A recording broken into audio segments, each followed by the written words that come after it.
মাস যাবৎ আমি এই প্রাইভেটে আসা যাওয়া করছি। এই প্রাইভেটটা আমার পরিবারের মতো হয়ে গেছে, আমার আত্মার সাথে জড়িয়ে গেছে, আমার পরিবারের সাথে বেড়ে উঠা। আর এই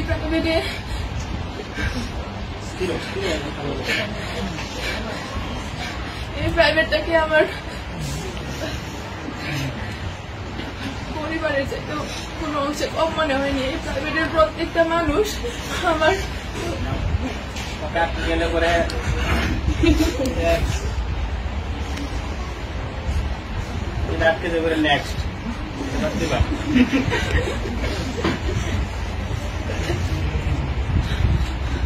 স্যার আমাকে সমাজকর্মের সঙ্গে শিখাইছে যে কিভাবে নিজের লুকিয়ে থাকা প্রতিভাকে জাগিয়ে তুলতে হয়, কিভাবে স্বপ্নকে বড় করতে তুলতে হয়, নিজের প্রতিভাকে জাগিয়ে তোলার প্রেরণা জাগাইছে স্যার।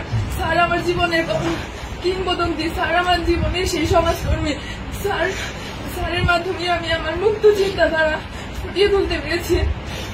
তাছাড়া স্যার আমি অনেক সময় অনেক বেয়াদবি করছি, যেগুলা হয়তো আমি বুঝতে পারি নাই, কিন্তু আপনার মেধায় ওইগুলা ঠিকই ধরা পড়ছে। আমার বন্ধু বান্ধবদের সাথে অনেকের সাথে অনেক খারাপ ব্যবহার করে ফেলছে। ওই সময় সবাই তোমরা আমার দৃষ্টিতে দেখবা। তাছাড়া মাফিয়া তুলি যদি তোরা আমার জীবনে অনেক ফ্রেন্ড ছিল, কিন্তু তোদের মতো কেউ হবে না রে। প্রতিটা মুহূর্তে আমি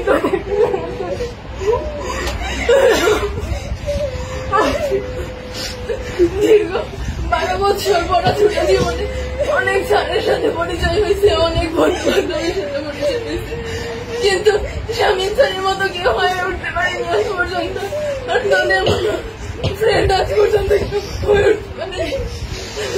আমি ক্লাসের মধ্যে অনেক কথার কাউন্টার দিতাম যাতে অনেকেই বিরক্ত হইতা। সবাই আমাকে ক্ষমা করে দিও। আমার